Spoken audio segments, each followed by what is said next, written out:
A perovskita é um material que, pelas suas propriedades fotovoltaicas, é considerado promissor para a geração de eletricidade a partir da luz solar.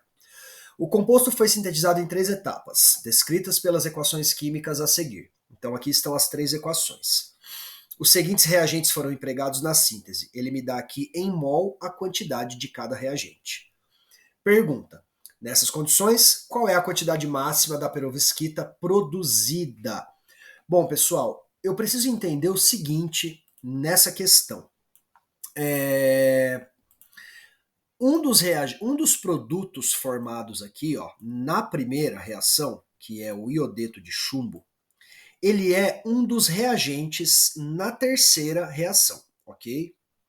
E o produto formado na segunda reação, que está aqui, ó, é o outro reagente na terceira reação. Então eu preciso saber quanto foi produzido do iodeto de chumbo, quanto foi produzido desse composto aqui, para depois saber o quanto será produzido dessa tal perovskita, ok? Então a gente vai separar esse problema aqui em 3 etapas. Vamos analisar a primeira reação. Então eu vou pegar aqui a primeira reação. Vamos fazer aqui, ó, vamos montar a estequiometria do processo. Como é que eu monto essa estequiometria aqui? De forma simples, para que eu não tenha problemas quanto a essa quantidade de reagentes aí em relação ao limitante, ao excesso. A gente tem que analisar a primeira proporção estequiométrica, né? Aqui eu tenho 1 mol, concordam? Porque é 1 para 1, 1 para 2 para 1 para 2. Esse 1 mol, ele reage aqui com 2 mol. Aqui ele produz 1 mol e aqui ele produz 2 mol, certo? Esse é o primeiro passo, saber a proporção estequiométrica em mol. Agora, o que eu vou fazer? Eu vou analisar o quanto foi colocado para reagir, certo? Independente da estequiometria. Então, eu vou analisar o primeiro aqui, ó. Quanto que ele colocou lá do nitrato de chumbo, ó? 0,6 mol, concorda? Então, eu vou colocar aqui o meu 0,6 mol, ó. Então aqui ele colocou 0,6 mol, certo? Agora eu vou analisar o quanto ele colocou do iodeto de potássio. Esse composto aqui, ó. Vamos ver lá no enunciado, ó. Ele coloca 0,8 mol do iodeto de potássio. Então vamos colocar lá o nosso 0,8 mol, ok? Agora, como que eu descubro a quantidade que foi produzida? É muito simples, ó. Uma técnica rápida para você descobrir qual é o limitante, qual é o excesso, é você analisar por quanto eu multipliquei da estequiometria para chegar na quantidade real. Por exemplo, ó, do 1 aqui, ó, para chegar no 0,6, do 1 para chegar no 0,6, eu tenho que multiplicar por 0,6, correto? Então, olha o que eu fiz, ó. Eu multipliquei 1 por 0,6 e cheguei em 0,6. Do 2 para chegar no 0,8 aqui, ó, do 2 para chegar no 0,8, eu tenho que multiplicar por 0,4, correto? Esses números aqui estão fáceis, mas se o número não estiver tão fácil, é só dividir, né? Divide esse por esse e você acha o fator da multiplicação aí, tá bom? E agora que vem a jogada. Toda vez que você encontra, ó, esses fatores, sempre, em qualquer situação, o menor é o limitante e o maior é o excesso.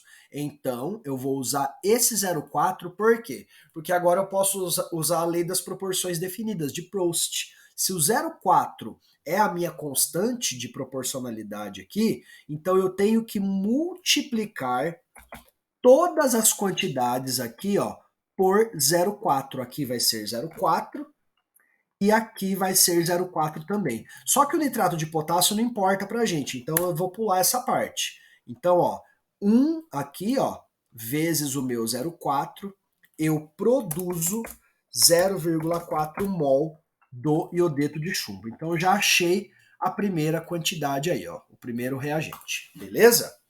Agora a gente vai para a segunda etapa, ó, essa etapa aqui. Então vamos pegar aqui a nossa reação. Essa aqui é a reação da segunda etapa, certo? E vamos fazer uma análise em cima dessa reação aqui, ó, certo? Vamos junto então. Ó, primeiro, a proporção estequiométrica. Então eu tenho o quê? Eu tenho 1 mol deste composto, certo? Reagindo com 1 mol aqui do HI e produzindo 1 mol deste outro composto aqui, certo?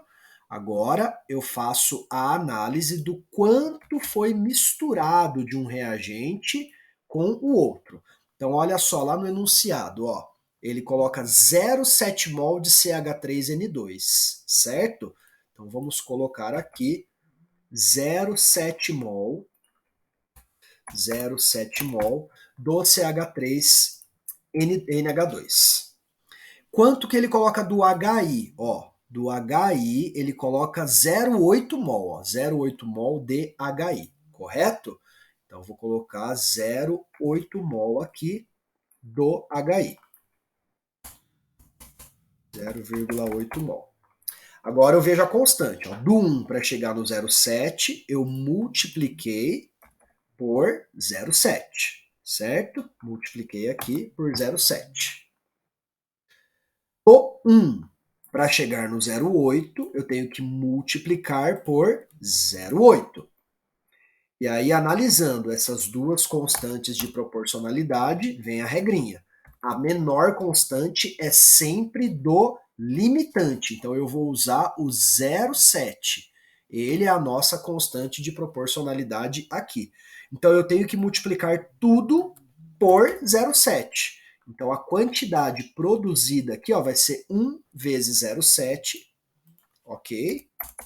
E eu vou ter, então, 0,7 mol. Então, essa é a quantidade que foi produzida do CH3NH3I, beleza?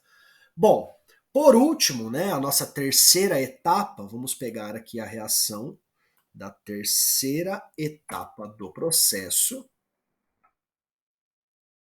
E vamos então fazer a análise. Primeiro, a proporção estequiométrica. Então, a proporção estequiométrica é 1 mol,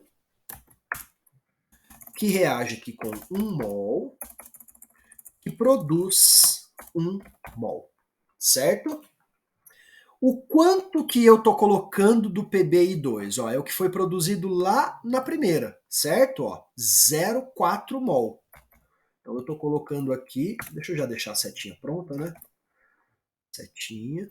Então eu estou colocando dele 0,4 mol, ok? 0,4 mol está sendo colocado aqui, certo?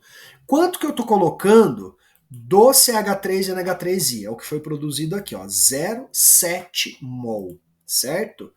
0,7 mol. Então vamos colocar aqui o nosso 0,7 mol. E aí eu faço a análise das constantes novamente. Do 1 para chegar no 0,4, eu tenho que multiplicar por 0,4. Do 1 para chegar no 0,7, eu tenho que multiplicar por 0,7. A menor constante é do limitante, ó. Essa aqui é a constante que a gente deve utilizar. Então, nós vamos multiplicar essa quantidade por 0,4 e a gente descobre que 1 vezes 0,4, claro, é o próprio 0,4. E aqui, como a unidade é mol, a resposta sai em mol. Então é produzido 0,4 mol desse composto aqui, ó. Ok? Isso nos leva à alternativa A.